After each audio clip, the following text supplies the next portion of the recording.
और इस वक्त एक बड़ी खबर अब बता दें, कोरोना से पूर्व सांसद मोहम्मद शहाबुद्दीन का निधन हो गया है। दिल्ली के एक अस्पताल में वो भर्ती थे और उनका निधन हो गया है। कोरोना से मोहम्मद शहाबुद्दीन का निधन हो गया है।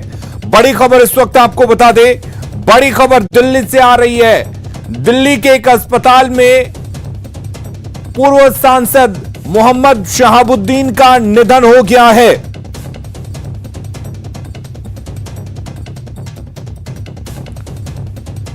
कोरोना से मोहम्मद शहाबुद्दीन का निधन हुआ। आपको बता दें, पूर्व सांसद मोहम्मद शहाबुद्दीन का दिल्ली के एक अस्पताल में निधन हो गया है। 21 अप्रैल को उनकी रिपोर्ट पॉजिटिव आई थी और आज उनका निधन हो गया है। फिलहाल वो 2 दिनों से वेंटिलेटर पर थे और उनका इलाज चल रहा था और आज उनका निधन हो गया है। बड़ी खबर आपको बता दें, इस वक्त दिल्ली से आ रही है, जहां पर कोरोना से उनका निधन हो गया है। दिल्ली के एक अस्पताल में उनका इलाज चल रहा था। कोरोना से संक्रमित थे। 21 अप्रैल को उनकी रिपोर्ट पॉजिटिव आई थी। दिल्ली के तिहाड़ जेल में संक्रमित हुए थे। उसके बाद उनको इलाज के लिए दिल्ली के एक अस्पताल में भर्ती कराया गया था। और हमारे साथ सहयोगी अमित कुमार जुड़े हुए। अमित, क्या कुछ जानकारी है?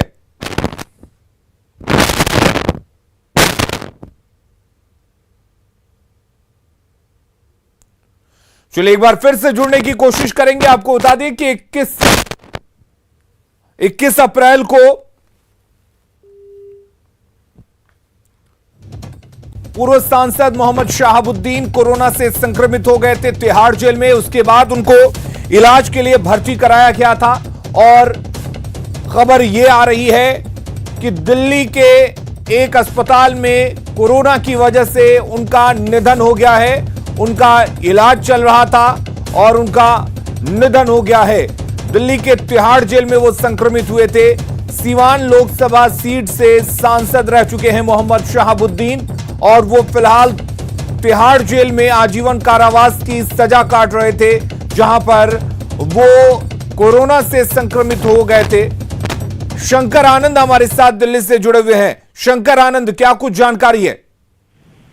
देखिए, शहाबुद्दीन की अगर बात करें तो शहाबुद्दीन जो पिछले 2 दिनों से काफी गंभीर रूप से उनका इलाज दीनदयाल अस्पताल में चल रहा था। बकायदा उनका जो इलाज जो है वो बकायदा जिस तरह से उनकी इलाज वेंटिलेटर पे थे और बकायदा उनका इलाज जो है दीनदयाल अस्पताल में चलने की बात आ रही थी। यहाँ तक कि आज ये भी बात आ रही है कि उनके एम्स अस्पताल में में बात आ रही थी कि उन्हें एम्स अस्पताल में शिफ्ट किया जाएगा। हालांकि ये जो खबर है अभी तक औपचारिक तौर पर तिहाड़ जेल के डीजी द्वारा कंफर्म नहीं किया गया है। हालांकि तिहाड़ जेल के डीजी से हमारी व्यक्तिगत बातचीत हुई थी तकरीबन 20 मिनट पहले तक उनका कहना था कि अभी मौत की औपचारिक तौर पर पुष्टि हम नहीं कर सकते हैं क्योंकि अभी भी वो इलाजरत है और वो बेहतर इलाज के लिए उसे एम्स अस्पताल में भर्ती कराया जाएगा। लेकिन जिस तरह से राजद के कई नेताओं का ऐसा कहना है और जो मीडिया एजेंसी है बकायदा वो इस बात की पुष्टि कर रही है, लेकिन हमें थोड़ा सा इन्फॉर्म इस मामले पर मैं इंतजार कर रहा हूँ तिहाड़ जेल के ऑफिशियल डीजी का स्टेटमेंट का, तो वो इस मामले पे क्या कहते हैं। लेकिन अगर तबियत की बात करें तो इतना कंफर्म है कि पिछले 2 दिन तक बेहद गंभीर हालत में शहाबुद्दीन का इलाज दीनदयाल अस्पताल में चल रहा था। और यहाँ तक कि हमारे पुलिस सूत्र भी बकायदा कह रहे थे कि जिस तरह से उनको कोरोना से वो संक्रमित हुए थे, जिस तरह से उनकी हालात जो है वो बहुत ज्यादा गंभीर बनी हुई है, तो 2 दिन पहले से ही उनकी हालत बहुत ज्यादा गंभीर बनी हुई थी। लेकिन डॉक्टरों की टीम लगातार उनके इलाज के लिए, एक बेहतर इलाज के लिए यहाँ पे कोशिश कर रहे थे। जी चलिए, हमारे साथ पटना से अमित भी जुड़े हुए हैं। शंकर, आपके पास हम लौटेंगे। अमित, एक बड़ा नुकसान इसे कहेंगे आरजेडी के लिए। शहाबुद्दीन, मोहम्मद शहाबुद्दीन पूर्व सांसद, उनका निधन हो गया है दिल्ली के एक अस्पताल में कोरोना से इलाज के दौरान।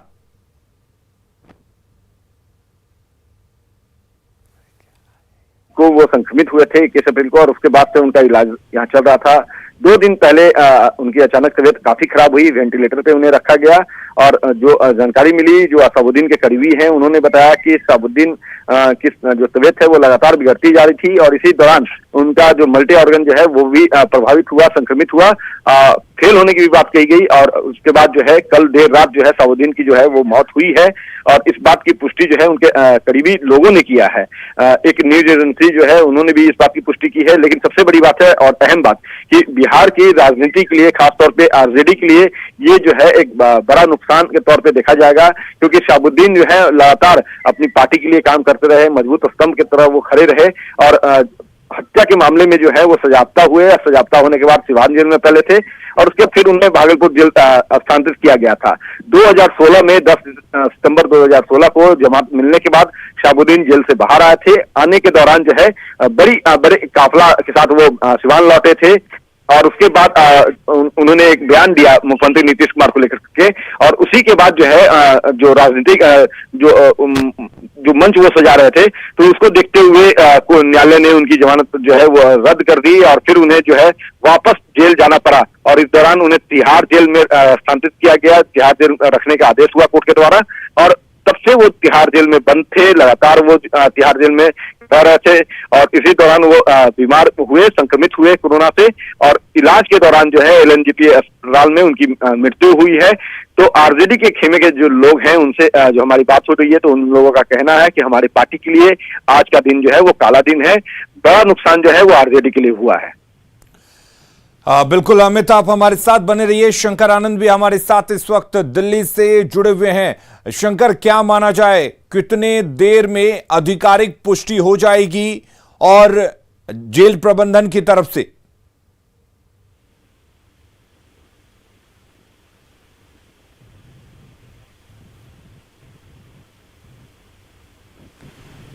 चलिए शंकर आनंद के पास हम लौटेंगे। आपको बता दें कि दिल्ली के दीनदयाल उपाध्याय अस्पताल में उनका इलाज चल रहा था। 21 अप्रैल को उनकी रिपोर्ट पॉजिटिव आई थी, कोरोना से वो संक्रमित हो गए थे। उसके बाद उन्हें दीनदयाल उपाध्याय हॉस्पिटल में भर्ती कराया गया था। 2 दिन पहले सांस में तकलीफ के बाद से उन्हें वेंटिलेटर पर रखा गया था और लगातार डॉक्टर उनकी निगरानी कर रहे थे और आज आखिरकार उनका निधन हो गया है। पूर्व सांसद शहाबुद्दीन अब नहीं रहे। अमित हमारे साथ लगातार जुड़े हुए हैं। अमित, क्या माना जाए, आरजेडी की तरफ से अगर बात की जाए तो क्या आरजेडी की तरफ से इस बात की कंफर्मेशन है, इस बात को कंफर्म कर दिया गया है? देखिए, आरजेडी के जो लोग हैं उनका कहना है कि जो जानकारी है वो शहाबुद्दीन के जो करीबी लोग हैं उनसे ही उन्हें भी मिली है और जैसा बताया हमने कि मीडिया एजेंसी एक है जिन्होंने। चलिए अमित, आपके पास लौटेंगे। मृत्युंजय तिवारी हमारे साथ जुड़ गए हैं। मृत्युंजय जी, क्या कुछ जानकारी है? नहीं, देखिए, सुबह सुबह मीडिया के द्वारा, आपके चैनलों के द्वारा ये खबर मिली है कि हम लोगों के नेता, पार्टी के पूर्व सांसद शहाबुद्दीन जी की निधन हो गया। ये मीडिया के द्वारा ही खबर मिली है। अभी उनके किसी पारिवारिक सदस्य से बात नहीं हो पाई है, लेकिन उनकी तबीयत खराब थी, वो वेंटिलेटर पर थे, कोरोना से पीड़ित थे, इस बात की जानकारी थी। और हम लोगों के पार्टी के वो माननीय विधायक रहे, पूर्व सांसद रहे, काफी अपने क्षेत्र में लोकप्रिय थे, वो जनता की सेवा करते थे, उनको चाहने वाले करीब सिवान ही नहीं अन्य जगहों पर भी थे। लेकिन ये दुखद खबर आई है। अभी इस बात को लेकर हम लोग प्रयास कर रहे हैं कि उनके पारिवारिक सदस्यों से बात हो जाए। बिल्कुल मृत्युंजय तिवारी जी, कितना बड़ा नुकसान इसे कहेंगे आप आरजेडी के लिए? बड़ा नुकसान है, बहुत दुखद खबर है और पूरा आरजेडी परिवार मर्माहत है। वो काफी लोकप्रिय सांसद और नेता थे और अदालत ने उन्हें सजा सुनाई थी। वो तिहाड़ में बंद थे, लेकिन कानूनी प्रक्रिया के तहत वो न्याय की गुहार न्यायालय में लगाए हुए थे। और इस उम्मीद में थे कि उनको अंततः न्याय मिलता, लेकिन ईश्वर को कुछ और ही मंजूर था। ये जो खबर आई है ये आरजेडी परिवार को मर्माहत करने वाला है और सारा आरजेडी परिवार, उनको चाहने वाले जो उनके क्षेत्र की जनता, सब लोग मर्माहत हैं, दुखी हैं, स्तब्ध हैं। मृत्युंजय तिवारी जी, आरजेडी की तरफ से क्या कुछ किया जाएगा उनके निधन को लेकर? क्या दिल्ली में या फिर पटना में किसी तरह की कोई कार्यक्रम, या फिर यूं कहें कि आरजेडी की तरफ से आधिकारिक पुष्टि कब तक कर दी जाएगी? तो अभी जानकारी मिली है मीडिया के द्वारा। हम भी अभी तुरंत 10 मिनट पहले ही हमको जानकारी मिली है। इसका हम पता कर रहे हैं। हमारा पार्टी का नेतृत्व, तो हमारे पार्टी के सांसद थे, हमारे पार्टी के नेता थे। अब इस पर पूरा क्या पार्टी का होता है, इसको हम कुछ देर में बता पाएंगे। कि चलिए, मृत्युंजय तिवारी जी, बहुत बहुत शुक्रिया हमारे साथ जुड़ने के लिए, तमाम बातचीत करने के लिए। हमारे साथ संजय इस वक्त जुड़े हुए हैं। संजय, आपसे जानना चाहेंगे, एक तरह से मोहम्मद शहाबुद्दीन, जिनका इलाज दिल्ली के दीनदयाल उपाध्याय अस्पताल में चल रहा था और इस बात की पुष्टि भी हो चुकी है कि अब उनका निधन हो चुका है, कितनी बड़ी क्षति इसे आरजेडी के लिए माना जाए?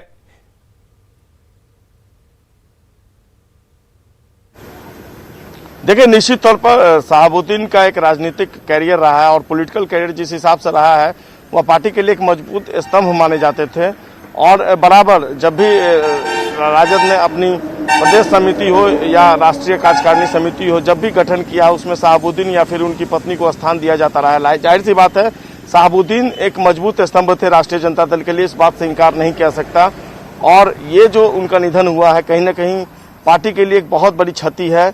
कल रात से ही उनकी स्थिति काफी गड़बड़ हो गई थी और क्रिटिकल कंडीशन में उनको वेंटिलेटर पर रखा गया था। जो सोर्सेज हैं वो इस बात की जानकारी दे रहे हैं और आखिरकार कोरोना ने उनको भी ले लिया और उनकी मौत हो गई है। राजनीतिक गलियारे में शोक की लहर है।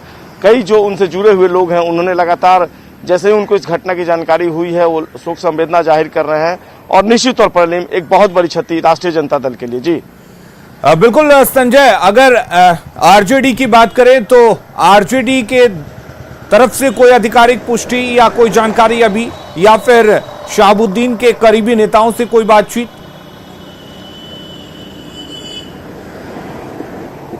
देखिए, जो जिन नेताओं से बातचीत हो रही है वो मीडिया सोर्सेज का हवाले देना। उन्होंने कहा कि उन्हें बहुत सारे नेताओं से जो बातचीत, उन्होंने कहा मीडिया से उन्हें इस बात की जानकारी मिली है। फिलहाल मैं राष्ट्रीय जनता दल का जो बिहार मुख्यालय है वहां की तस्वीर दिखाना चाहता हूं। यहाँ पर इक्के दुक्के लोग अभी पहुंचे थे, उन्हें मीडिया से इस बात की जानकारी मिली है कि मोहम्मद शहाबुद्दीन अब नहीं रहे और निश्चित तौर पर जो उनसे जुड़े हुए लोग थे और जुड़े हुए हैं उन्हें जैसे ही इस बात की जानकारी मिल रही है वो यहाँ पर पहुँच रहे हैं। और निश्चित तौर पर पार्टी के लिए एक बड़ी क्षति है, क्योंकि राष्ट्रीय जनता दल में शहाबुद्दीन किस कदर मजबूती से पिछले कई सालों से राजनीति करते आए थे। तो ऐसे में लोगों को समझ में आ रहा है कि पार्टी के लिए कितनी बड़ी क्षति है। अब थोड़ी देर के बाद इस पूरे मामले में अभी मीडिया से जानकारी मिली है नेताओं को, लेकिन निश्चित तौर पर जैसे जैसे जानकारी मिलेगी नेताओं की प्रतिक्रिया जो है वो आनी शुरू हो जाएगी। और फिलहाल पार्टी के लिए एक बड़ी क्षति कर सकते हैं, क्योंकि शहाबुद्दीन एक बड़ा नाम, सिवान के सांसद रह चुके थे, एक लंबा राजनीतिक करियर भी रहा था उनका। और राष्ट्रीय जनता दल जैसे कि मैंने बताया उसमें उनकी जो भूमिका थी वो काफ़ी महत्वपूर्ण थी। कई बार राष्ट्रीय जनता दल के लिए उन्होंने कई महत्वपूर्ण दायित्वों को अंजाम दिया था और ऐसे में पार्टी के लिए ये क्षति जो है इसकी भरपाई करना, जो बातचीत अभी हुई है नेताओं से वो इस बात को स्वीकार करते कि शहाबुद्दीन की क्षति जो हुई है उनकी मौत से, इसकी भरपाई जो है फिलहाल संभव नहीं दिख रही है। तो निश्चित तौर पर बिहार के राजनीतिक घटनाक्रम की अगर बात कर लें तो शहाबुद्दीन का नहीं रहना राष्ट्रीय जनता दल के लिए एक बहुत बड़ी कह सकते हैं कि क्षति है। और फिलहाल देखना होगा इस पूरे मामले में राजद के जो वरिष्ठ नेता हैं उनकी किस तरीके से प्रतिक्रिया आती है। जी अलीम, बिल्कुल देखने वाली बात होगी संजय। लेकिन एक तरफ लालू प्रसाद की रिहाई और एक तरफ शहाबुद्दीन का निधन, ये दोनों ही आरजेडी के लिए बड़ी बात कह सकते हैं इसे। जी बिल्कुल, आज का जो ये घटनाक्रम है लंबे अरसे के बाद लालू प्रसाद यादव आखिर जो कानूनी पेचीदगियां थी उनके बेल का जब फैसला सुनाया गया था उसके बाद वो रिहा हो गए हैं। तो कहीं ना कहीं अगर राजद सुप्रीमो की रिहाई हुई है तो ये पार्टी के लिए एक बहुत बड़ी बात है। लगातार इंतजार भी किया जा रहा था, हालांकि बीच में जो कानूनी पेचीदगियां थी वो अब दूर हो गई हैं और वो रिहा हो चुके हैं। तो ये पार्टी के लिए एक बहुत बड़ा घटनाक्रम है। लेकिन दूसरी तरफ शहाबुद्दीन की मौत, उनका निधन हो जाना पार्टी के लिए एक बहुत बड़ी क्षति है। अभी तुरंत थोड़ी देर पहले ये बात आई है, देखना होगा कि पार्टी इस क्षति को लेकर किस तरीके से आधिकारिक तौर पर बयान देती है। लेकिन शहाबुद्दीन का नहीं रहना निश्चित तौर पर कहीं न कहीं राष्ट्रीय जनता दल के लिए बहुत बड़ा सदमा है उनके नेताओं के लिए। और जो नेता है उनसे हम थोड़ी देर में प्रतिक्रिया लेंगे आधिकारिक तौर पर कि शहाबुद्दीन का निधन हो जाना पार्टी के लिए कितनी बड़ी क्षति है। जी अलीम।